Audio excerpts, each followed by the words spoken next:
Hello everyone, welcome to MCBS way of teaching CBSE. இன்னைக்கு நம்ம என்ன பார்க்க போறோம் அப்படின்னா class 7 social science geography chapter 5 water தான் பார்க்க போறோம். டெராரியம்னா என்ன? It is an artificial enclosure for keeping small house plants. இப்போ நம்ம வீட்டுக்குள்ள வந்து குட்டி குட்டியா செடி வைப்போம்ல, அப்படி செடி வைக்கிறது ஒரு ஆர்டிபிஷியல் ஒரு பாக்ஸ்லயோ இல்ல ஒரு பாட்லயோ வைப்போம்ல, அதை தான் நம்ம என்னன்னு சொல்லுவோம் அப்படின்னா டெராரியம்னு சொல்லுவோம். Make your own terrarium. இப்போ ஒரு டெராரியம் வந்து நம்ம எப்படி செய்யலாம் அப்படிங்கறத பார்க்க போறோம். fill 1/4 of a big jar with soil and press it well. இப்போ வந்து ஒரு ஜார் வந்து எடுத்துக்கிறோம். அந்த ஜார்ல வந்து என்ன செய்ய போறோம் அப்படின்னா 4ல் 1 பங்கு மட்டும் என்ன செய்ய போறோம் அப்படின்னா சாயில் மண் வந்து ஆட் பண்ண போறோம். அதுக்கப்புறம் அதுல என்ன செய்ய போறோம் அப்படின்னா put a thin layer of humus on top of it. இப்போ வந்து அந்த மண்ணுக்கு மேல ஹியூமஸ்னா என்ன அப்படின்னா மக்குன உரம் ஃபர்டிலைசரை தான் நம்ம ஹியூமஸ்ன்னு சொல்லுவோம். அது வந்து thin லேயர்ல வந்து ஆட் பண்றோம். Plant the largest plants first and then arrange the smallest one around them. இப்போ வந்து ஃபர்ஸ்ட் ஒரு லார்ஜஸ்ட் பிளான்ட் வந்து நட்டு வைக்கிறோம். அதுக்கப்புறம் அதை சுத்தி என்ன செய்யறோம், குட்டி குட்டியா நட்டு வைக்கிறோம். Spray the arrangement with water and close the jar. இப்போ வந்து அதுல வந்து வாட்டர் வந்து ஸ்ப்ரே பண்ணிட்டு நம்ம என்ன செய்யறோம் அப்படின்னா அந்த ஜாரை வந்து க்ளோஸ் பண்ணி வைக்கிறோம். The water that evaporates from the leaves and soil condenses and falls back into the form of the trap of water. இப்போ வாட்டர் வந்து ஸ்ப்ரே பண்ணி லிட்டை க்ளோஸ் பண்ணிட்டோம் இல்லையா? இப்போ என்ன செய்யும் அப்படின்னா அந்த லீஃப்ல இருக்கிற வாட்டர் எல்லாமே என்ன செய்யும், எவாபரேட் ஆகும். எவாபரேட் ஆகி அந்த ஜார்ல வந்து அங்கங்க நிற்கும். திரும்ப அந்த ஜார்ல இருக்கிற வாட்டர் வந்து என்ன செய்யும், சாயிலுக்கு போயிடும். அந்த சாயில் வந்து வாட்டர் அப்சர்வ் பண்ணி பிளான்ட் வந்து க்ரோ ஆகும். திரும்ப அது என்ன செய்யும், வாட்டர் வந்து எவாபரேட் ஆகும். இந்த ப்ராசஸ் என்ன செஞ்சுட்டே இருக்கும் அப்படின்னா கண்டினியூஸ் ஆயிட்டே இருக்கும். When you think of water, what images come to your mind? நீங்க வாட்டர்னு நினைச்சீங்க அப்படின்னா உங்க கண்ணு முன்னாடி என்னெல்லாம் வரும்? You think of rivers, the waterfalls, the pitter patter of raindrops, water in your taps. நம்ம கண்ணு முன்னாடி என்னெல்லாம் வரும்? ரிவர் வரும், வாட்டர் ஃபால்ஸ் வரும், ரெயின் டிராப்ஸ் வரும், நம்ம வீட்டுல இருக்கிற டேப்ஸ் வரும். Children love to float paper put in rain puddles. குழந்தைங்க எல்லாருமே என்ன செய்வாங்க அப்படின்னா பட்டில்ஸ்னா என்ன அப்படின்னா மழை பெஞ்சு அங்கங்க குட்டி குட்டியா தண்ணி வந்து தேங்கி இருக்கும்ல, அதுதான் நம்ம என்னன்னு சொல்லுவோம் அப்படின்னா பட்டில்ஸ்ன்னு சொல்லுவோம். சில்ட்ரன்ஸ் எல்லாருமே என்ன செய்வாங்க, அந்த பட்டில்ல வந்து பேப்பர்ல வந்து கப்பல் செஞ்சு அந்த தண்ணியில வந்து கப்பல் விட்டு விளையாடுவாங்க இல்லையா? நீங்க காலையில பார்க்கும்போது நிறைய படல் வந்து இருக்கும். அதே இது மத்தியானமோ இல்ல ஈவினிங்கோ பார்க்கும்போது அந்த படல்லாம் என்ன ஆயிரும், படல் இருக்கிற இடமே இல்லாம போயிரும். ஏன் அப்படி போகுது? வேர் டஸ் த வாட்டர் கோ? அப்ப அந்த வாட்டர் எல்லாம் எங்க போகுது? The sun's heat causes evaporation of water into vapor. சன்னோட ஹீட், சன்னோட வந்த வெப்பம் வந்து என்ன செய்யும் அப்படின்னா வாட்டரை வந்து எவாபரேட் பண்ணிரும். வந்து என்ன செஞ்சிரும், ஆவியா மாத்தி மேல எடுத்துக்கும். எவாபரேஷன் ஆயிரும், வேப்பரா மாத்தி எவாபரேட் ஆயிரும். When the water vapor cools down, எப்ப வந்து அந்த வாட்டர் வேப்பர் வந்து அந்த ஆவியான வாட்டர் வந்து கூல் ஆகுதோ அப்ப என்ன செய்யும், it condenses and forms cloud. ஆன வாட்டர் வந்து கூல் ஆன உடனே அதை என்ன செய்யும், கிளவுடா வந்து குட்டி குட்டியா சுருங்கி என்ன செய்யும், cloud form ஆக ஆரம்பிச்சிடும். From there it may fall on the land or sea in the form of rain, snow or sleet. Sleetனா என்ன அப்படின்னா தூறல் சொல்லுவோம்ல, அததான் நம்ம sleetன்னு சொல்லுவோம். இப்ப அந்த மாதிரி எவாபரேட் ஆகுற ரெயின் கிளவுடா ஃபார்ம் ஆகுது இல்லையா? கிளவுடா ஃபார்ம் ஆகுற வாட்டர் வந்து திரும்ப என்ன ஆகும் அப்படின்னா நமக்கே அது திரும்ப கிடைச்சிடும். எப்படி கிடைக்கும்? Form of rain, snow, sleet. ரெயின்னா என்னது, மழை. ஸ்னோனா பனியாவும் கிடைக்கும். ஸ்லீட்னா என்னது, தூறலாவும். அந்த வாட்டர் நமக்கே என்ன செஞ்சிரும், திரும்ப கிடைச்சிரும். The process by which water continuously changes its form and circulate between ocean atmosphere and land is known as the water cycle. இந்த ப்ராசஸ் வந்து என்ன செஞ்சுட்டே இருக்கும், கண்டினியூஸா நடந்துட்டே இருக்கும். வாட்டர் எவாபரேட் ஆகும், எவாபரேட் ஆகி கிளவுடா ஃபார்ம் ஆகும். அந்த கிளவுடு திரும்ப நமக்கு ரெயினா கிடைக்கும். இந்த ப்ராசஸ் வந்து சர்க்குலேட் ஆகி ரிப்பீட் ஆகிட்டே இருக்கு இல்லையா? இதைதான் நம்ம என்னன்னு சொல்றோம் அப்படின்னா வாட்டர் சைக்கிள்னு சொல்றோம். Our earth is like a terrarium. நம்மளோட earth வந்து இந்த டெராரியம் மாதிரி தான். எப்படி நம்ம டெராரியம்ல வந்து ஃபர்ஸ்ட் வாட்டரை ஸ்ப்ரே பண்ணி நம்ம வந்து லிட்டை வந்து க்ளோஸ் பண்ணிட்டோம். அந்த வாட்டர் என்னாச்சு, எவாபரேட் ஆகி அந்த லிட்ல அந்த பாட்டிலேயே அங்கங்க துளி துளியா நின்று திரும்ப அந்த வாட்டர் வந்து எங்க போச்சு, சாயலுக்கு போச்சு. அது திரும்ப எவாபரேட் ஆகி என்ன செய்யும், சர்க்கிள் ஆகிட்டே இருந்துச்சுல. அதே மாதிரி தான் நம்மளோட earthம். The same water that exists centuries ago still exists today. இப்ப நம்ம யூஸ் பண்ற வாட்டர் வந்து எப்போ இருக்கிற வாட்டரா கூட இருக்கலாம். செஞ்சுரிஸ் ஏகோ, செஞ்சுரிஸ்னு எதை சொல்லுவோம், 100 இயர்ஸ் தான் நம்ம செஞ்சுரிஸ்னு சொல்லுவோம். சில செஞ்சுரிஸ்க்கு முன்னாடி இருக்கிற வாட்டர் கூட இப்பவும் நம்ம என்ன செஞ்சிட்டு இருக்கோம், யூஸ் பண்ணிக்கிட்டு தான் இருப்போம். The water used to irrigate a field in Haryana may have flowed down the Amazon River 100 years ago. இரிகேட்னா என்ன அப்படின்னா செடிக்கு தேவையான தண்ணியை நம்மளே ஒரு கிணறு மூலியமாவோ இல்லைன்னா ஒரு பைப் மூலியமாவோ விடுவோம் இல்லையா, அதை தான் நம்ம என்னன்னு சொல்லுவோம் அப்படின்னா இரிகேட்னு சொல்லுவோம். இப்போ ஹரியானால வந்து ஒரு வயல்ல வந்து தண்ணி வந்து இந்த மாதிரி இரிகேஷன் மூலியமா தண்ணி விட்டுட்டு இருக்கோம் அப்படின்னா அந்த தண்ணி வந்து எங்க இருந்து வந்ததா கூட இருக்கலாம். அமேசான் ரிவர்ல இயர்ஸ்க்கு முன்னாடி அந்த வாட்டர் வந்து அமேசான் ரிவர்ல ஃப்ளோ ஆனதா கூட இருக்கலாம். The major sources of fresh water and the rivers, ponds, springs and glaciers. Fresh water அப்படிங்கும்போது நமக்கு எங்க இருந்தெல்லாம் கிடைக்கும் அப்படின்னா ரிவர், பாண்ட், ஸ்ப்ரிங், கிளேசியர் இது எல்லாத்துலயும் மட்டும்தான் நமக்கு என்ன கிடைக்கும், ஃப்ரெஷ் வாட்டர் கிடைக்கும். ஓசன்ல இருக்கிற வாட்டரை நம்ம யூஸ் பண்ண முடியாது. ஏன் யூஸ் பண்ண முடியாது? Ocean bodies are the seas contain salty water. Ocean bodies seas எல்லாமே எப்படி இருக்கும், salty water இருக்கும். The water of the ocean is salty or saline as it contains large amount of dissolved salt. Most of the salt is sodium chloride or the common table salt that you eat. Mostly ஓசன்ல இருக்கிற water எல்லாமே எப்படிதான் இருக்கும், salty வாட்டரா தான் இருக்கும். அது எந்த மாதிரியான salt வாட்டரா இருக்கலாம், சோடியம் குளோரைடா இருக்கலாம் அல்லது நம்ம சாப்பிடுற டேபிள் சால்ட்டா கூட இருக்கலாம். இதுதான் லேண்ட் வாட்டர்னு வச்சுக்கோங்க. இந்த வாட்டர் வந்து ஃபர்ஸ்ட் என்ன செய்யும் அப்படின்னா எவாபரேட் ஆகும். அது எவாபரேட் ஆன வாட்டர் எல்லாமே என்ன ஆகும், கிளவுடா வந்து ஃபார்ம் ஆகும் இல்லையா, அதான் நம்ம என்னன்னு சொல்லுவோம் அப்படின்னா கண்டென்சேஷன் சொல்லுவோம். அந்த மாதிரி வாட்டர் வந்து கண்டென்சேஷன் ஒரு கிளவுடா ஃபார்ம் ஆனதுக்கு அப்புறம் திரும்ப நமக்கு என்னவா கிடைக்கும், ரெயினா வரும் இல்லையா, இதை நம்ம என்னன்னு சொல்லுவோம் அப்படின்னா பிரசிபிடேஷன் சொல்லுவோம். திரும்ப அது என்னவாயிரும், நமக்கு கிரவுண்ட் வாட்டரா கிடைச்சிரும். திரும்ப அந்த வாட்டர் என்னவாகும், எவாபரேட் ஆகும், கண்டென்சேஸ் ஆகும், பிரசிபிடேஷன் ஆகும். திரும்ப இந்த மாதிரி என்ன செஞ்சுட்டே இருக்கும், ரொட்டேட் ஆகிட்டே இருக்கும். அப்ப நம்ம வந்து 100 இயர்ஸ்க்கு முன்னாடி இல்லைன்னா 1000 இயர்ஸ்க்கு முன்னாடி யூஸ் பண்ண வாட்டரை கூட நம்ம இப்பவும் என்ன செஞ்சிருக்கலாம், யூஸ் பண்ணிட்டு இருக்கலாம். ஏன் அப்படி யூஸ் பண்ணிட்டு இருக்கோம் அப்படின்னா வாட்டர் வந்து என்ன செஞ்சுட்டே தான் இருக்கும், ரொட்டேட் ஆகிட்டே தான் இருக்கும். இதைதான் நம்ம என்னன்னு சொல்றோம் அப்படின்னா வாட்டர் சைக்கிள்னு சொல்றோம். அப்போ வாட்டர் சைக்கிள் அப்படின்னு சொல்லும் போது ஃபர்ஸ்ட் வாட்டர் வந்து என்ன ஆகும், எவாபரேட் ஆகும். எவாபரேட் ஆன வாட்டர் என்ன ஆகும், கண்டென்சேஷன் ஆகும். கண்டென்சேஷன் ஆன வாட்டர் என்ன ஆகும், பிரசிபிடேஷன் ஆகும். இந்த ப்ராசஸ் என்ன செஞ்சுட்டே இருக்கும், ரிப்பீட் ஆகிட்டே தான் இருக்கும். இந்த மேப்ல வந்து என்னென்ன கொடுத்துருக்காங்க அப்படின்னா என்னென்ன காண்டினென்ட்ல என்னென்ன ரிவர் ஃபேமஸா இருக்கு, என்னென்ன லேக் ஃபேமஸா இருக்கு அப்படிங்கறத கொடுத்துருக்காங்க. இந்த மேப் ரொம்ப இம்பார்ட்டன்ட்பா, இதை நல்லா பாத்துக்கோங்க. You know, salinity is the amount of salt in grams present in 1000 gram of water. The average salinity of the ocean is 35 parts per 1000.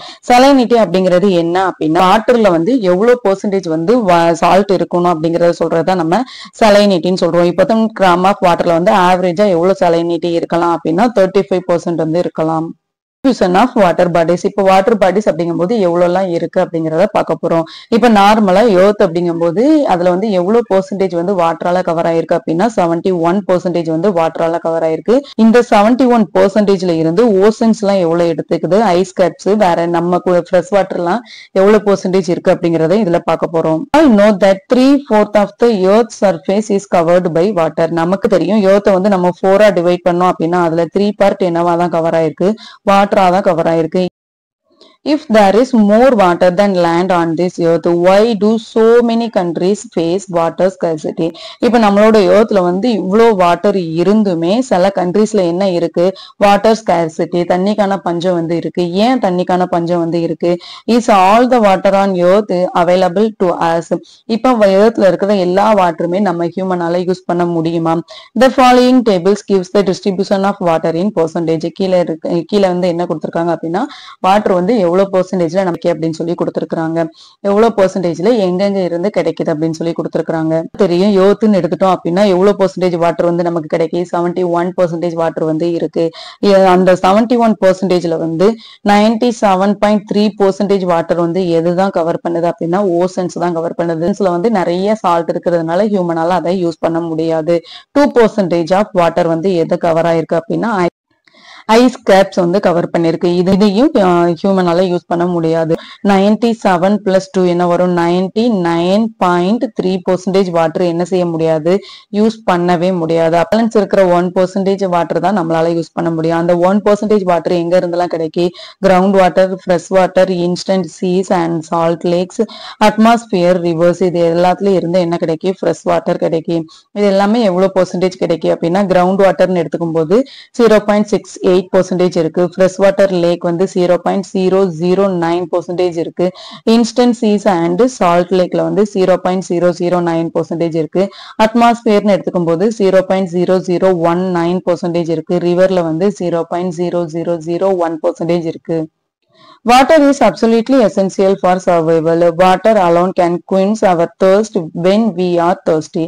Now, don't you think we are wasting the precious resource when we use water carelessly? நமக்கு தெரியும் ஒரு living things வந்து உயிர் வாழ்றதுக்கு எது வந்து ரொம்ப முக்கியம், வாட்டர் வந்து ரொம்ப முக்கியம் நமக்கு தெரியும். ஆனா அந்த வாட்டரை வந்து நம்ம குடிக்கிறதுக்கு மட்டும் நம்ம யூஸ் பண்ணிக்கல, அந்த வாட்டரை நிறைய வேஸ்ட் பண்ணிட்டு இருக்கோம். அந்த வாட்டர் வந்து எவ்வளவு முக்கியமானது அப்படின்னு நமக்கு தெரிஞ்சுமே நம்ம என்ன பண்ணிட்டு இருக்கோம், வேஸ்ட் பண்ணிட்டு இருக்கோம். March 22nd is celebrated as World Water Day, when the need to conserve water is reinforced in different ways. 22nd வந்து நம்ம என்ன செலிப்ரேட் பண்றோம் அப்படின்னா வேர்ல்டு வாட்டர் டேன்னு செலிப்ரேட் பண்றோம்.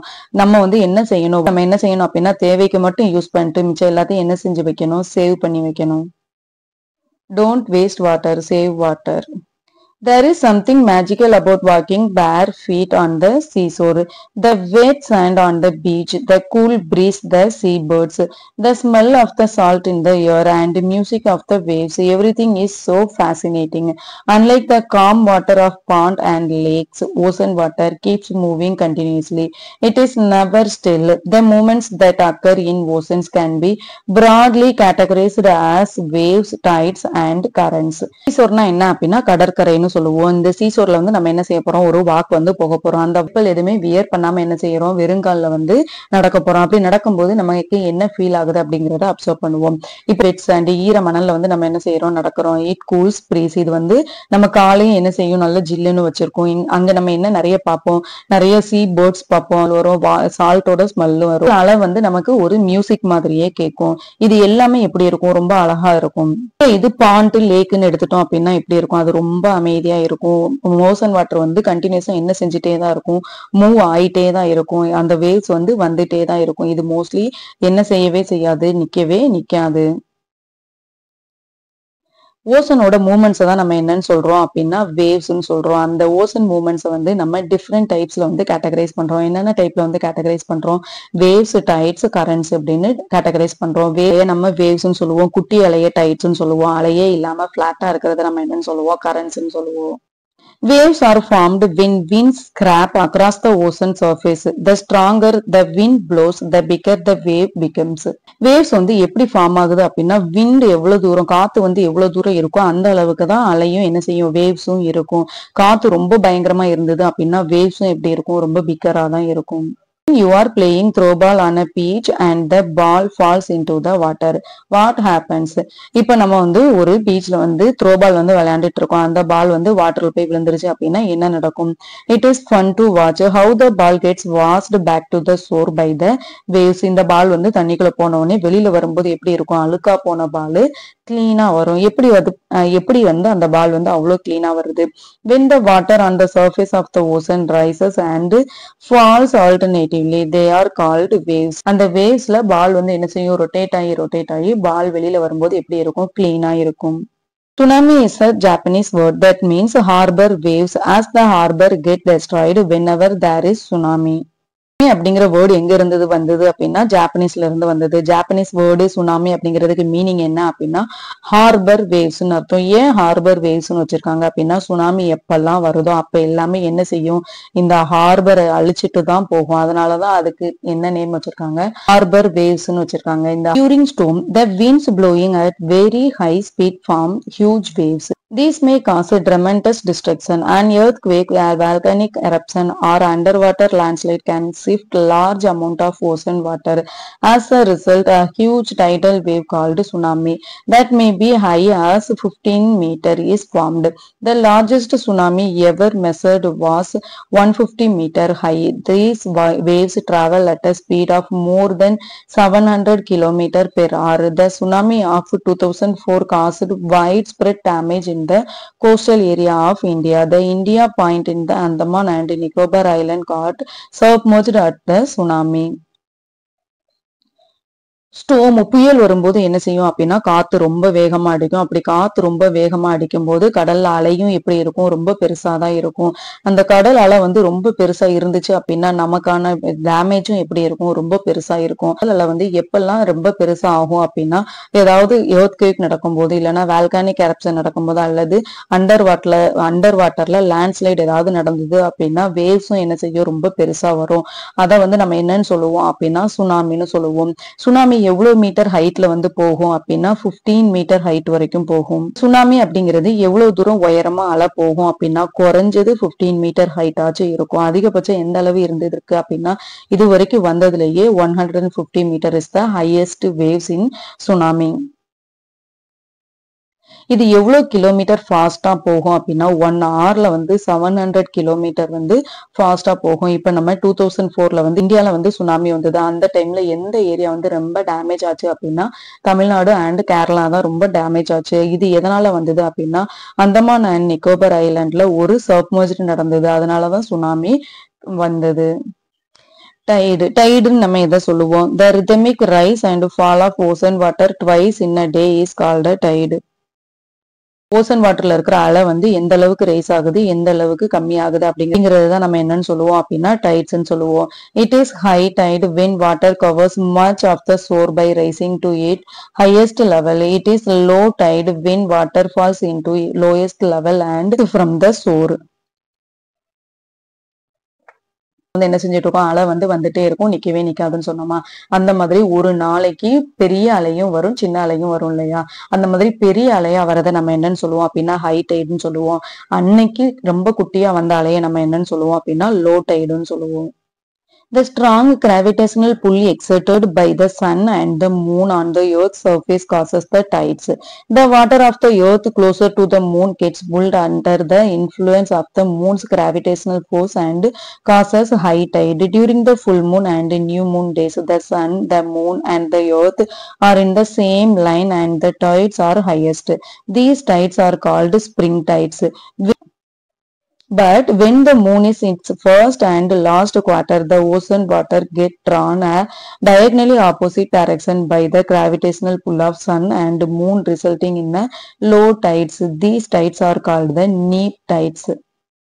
கிராவிடேஷன்ல என்னது, ஈர்க்கிறது தான் நம்ம என்னன்னு சொல்லுவோம், கிராவிடேஷன் சொல்லுவோம். இப்ப நம்ம மேல ஒரு பொருளை தூக்கி போடுறோம் அப்படின்னா அந்த பொருள் கீழே ஏன் வருது அப்படின்னா எர்த்ல வந்து கிராவிடேஷனல் பவர், அந்த ஈர்க்கிற பவர் இருக்கிறதுனாலதான் நம்ம தூக்கி போடுற பொருள் வந்து என்ன செய்யுது, கீழே வருதுன்னு சொல்றோம். இந்த மாதிரி சன்னுக்கும் மூணுக்கும் என்ன இருக்கு, சன் மூன் எர்த் இது மூணுக்கு இடையில என்ன இருக்கு அப்படின்னா கிராவிடேஷனல் ஃபோர்ஸ் வந்து இருக்கு. இந்த கிராவிடேஷனல் ஃபோர்ஸை வச்சுதான் ஓசன்ல வந்து வாட்டரோட டைட்ஸ் வந்து இருக்கும்.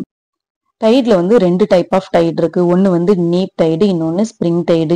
இப்போ ஃபுல் மூன் டே அல்லது நோ மூன் டே அப்படின்னு இருந்தது அப்படின்னா அந்த டைம்ல எப்படி இருக்கும் அப்படின்னா சன் மூன் எர்த் எல்லாமே எப்படி இருக்கும், ஒரே லைன்ல வந்து இருக்கும். இந்த மாதிரி சன் மூன் எர்த் எல்லாமே ஒரே லைன்ல இருக்கும்போது நமக்கு வந்து வாட்டர் வேவ்ஸ் எப்படி இருக்கும் அப்படின்னா ரொம்ப ஹையஸ்டா இருக்கும். இதை நம்ம என்னன்னு சொல்லுவோம் அப்படின்னா ஸ்ப்ரிங் டைட்ஸ்ன்னு சொல்லுவோம். அப்ப எதை ஸ்ப்ரிங் டைட்ஸ்ன்னு சொல்லுவோம்?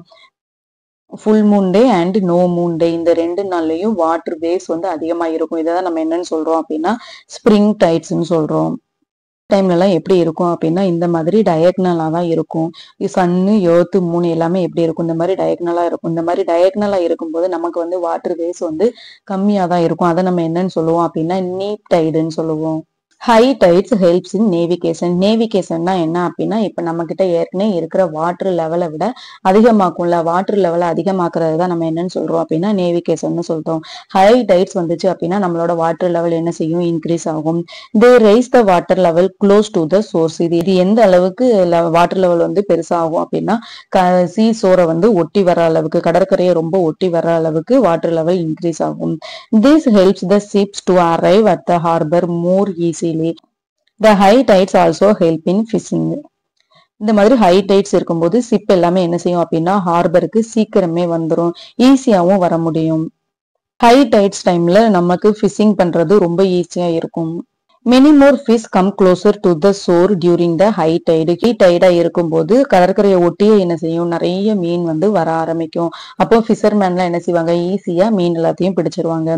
These enables fishermen to get plentiful catch. அப்போ ஃபிஷர்மேனால என்ன செய்ய முடியும், நிறைய மீனை அவங்களால பிடிக்க முடியும். The rise and fall of water due to tides being used to generate electricity in some places. வாட்டர்ல இருந்து நிறைய எலக்ட்ரிசிட்டி பவர் வந்து என்ன செய்யறாங்க, ப்ரொடியூஸ் பண்றாங்க. இந்த மாதிரி டைடு வந்து பெருசா அலை வந்து பெருசா இருக்கும்போது அந்த பெரிய அலையில வந்து நம்ம என்ன எடுக்கலாம் அப்படின்னா எலக்ட்ரிசிட்டி நிறையவே எடுக்கலாம். அப்ப இந்த மாதிரி டைம் எலக்ட்ரிசிட்டி ப்ரொடியூஸும் என்ன ஆகும், இன்க்ரீஸ் ஆகும். Ocean currents. ஓசன் கரண்ட்ஸ்னா என்ன, அலையெல்லாம் இல்லாம இருக்கும்ல, அதான் நம்ம என்னன்னு சொல்லுவோம் அப்படின்னா ஓசன் கரண்ட்ஸ் சொல்லுவோம். Ocean currents are streams of water flowing constantly on the ocean surface in the definite direction. The ocean currents may be warm or cold. Generally the warm ocean currents originate near the equator and move towards the pole. The cold currents carry water from polar or higher latitude. The tropical or lower latitude ocean current is cold current, while the Gulf Stream is a warm current. The ocean current influence the temperature condition of the area. ஏற்கனவே நம்ம பார்த்திருக்கோம், current அப்படிங்கும்போது என்ன இருக்கும், mostly waves வந்து நிறைய இருக்காது, டைட்ஸும் இருக்காது. ஒரு ஸ்ட்ரீம் மாதிரி தான் என்ன செய்யும், வாட்டர் வந்து ஃப்ளோ ஆகுற மாதிரி தான் இருக்கும். இது வந்து ஒரே டைரக்ஷன்ல தான் என்ன செய்யும், ஃப்ளோ ஆயிட்டே இருக்கும். இந்த கரண்ட்ஸ் வந்து ஒன்னு வார்மா இருக்கலாம், இல்லைன்னா கோல்டா இருக்கலாம். மோஸ்ட்லி எப்படிதான் இருக்கும், வார்ம் கரண்டா தான் இருக்கும். இப்ப நம்ம ஈக்வேட்டர்னு எடுத்துட்டோம் அப்படின்னா நமக்கு தெரியும், இப்ப ஈக்வேட்டர்ல வந்து எப்படி இருக்கும், ரொம்ப ஹாட்டா இருக்கும். ஈக்வேட்டர்ல இருந்து நார்த் போல் அல்லது சவுத் போல் நம்ம போக போக என்ன ஆகும், கோல்ட் ஆயிட்டே போகும். அப்ப ஈக்வேட்டர்ல இருக்கிற ஓசன் எல்லாமே எப்படி வார்மா இருக்கும், போல்ஸ் பக்கத்துல போக போக என்னவா இருக்கும், கோல்டா இருக்கும். அப்ப ஈக்வேட்டர் பக்கத்துல இருக்கிற எல்லாமே என்ன இருக்கும், வார்மா இருக்கும். போல்ஸ் பக்கத்துல போக போக என்ன செய்யும், கோல்டா இருக்கும். லேபரேட்டர் ஓசன் கரண்ட் வந்து கோல்டா இருக்கும். அதே மாதிரி கல்ஃப் ஸ்ட்ரீம் வந்து எப்படி இருக்கும் அப்படின்னா வார்மா இருக்கும். இந்த ஓசன் கரண்ட் வந்து எதை பொறுத்து இருக்கும் அப்படின்னா அங்க இருக்கிற டெம்பரேச்சரோட கண்டிஷனை பொறுத்து தான் இருக்கும். வார்ம் கரண்ட் வந்து நமக்கு என்ன கொடுக்கும், வார்ம் டெம்பரேச்சரை கொடுக்கும். கோல்டு கரண்ட் நமக்கு கோல்ட் டெம்பரேச்சரை கொடுக்கும்.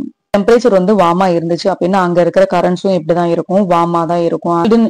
இப்போ வேர்ல்ட்ல வந்து நிறைய ஃபிஷிங் கிரவுண்ட் வந்து எந்த இடத்துல வச்சிருப்பாங்க அப்படின்னா இந்த warm current and gold current ரெண்டும் மீட் பண்ற இடத்துல தான் நிறைய ஃபிஷிங் கிரவுண்ட் வந்து வச்சிருக்காங்க.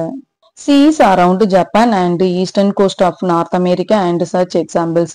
The areas where a warm and cold current meet also experience foggy weather, making it difficult for navigation. இந்த மாதிரி வார்ம் கரண்டும் கோல்ட் கரண்டும் மீட் பண்ற இடத்துக்கு வந்து எக்ஸாம்பிள் நம்ம எதை சொல்லலாம் அப்படின்னா நார்த் அமெரிக்காவை சொல்லலாம், ஜப்பானை சொல்லலாம். இந்த ரெண்டு ஏரியாவும் எப்படி இருக்கும் அப்படின்னா ரொம்ப ஃபாக்கியா இருக்கும். ஃபாக்கி அப்படின்னா என்ன அப்படின்னா பனிமூட்டமா இருக்கும்னு சொல்லுவோம்ல. கோல்ட் கரண்ட் வார்ம் கரண்ட் ரெண்டும் மீட் பண்ற இடம் எப்படிதான் இருக்கும், ரொம்ப ஃபாக்கியா தான் இருக்கும். இது வந்து நேவிகேஷனுக்கு ரொம்ப டிஃபிகல்ட்டா இருக்கும். இதோட இந்த சாப்டர் முடிஞ்சு நெக்ஸ்ட் வீடியோல பார்ப்போம். தேங்க்யூ ஃபார் வாட்சிங் MCVS way of teaching CBSE.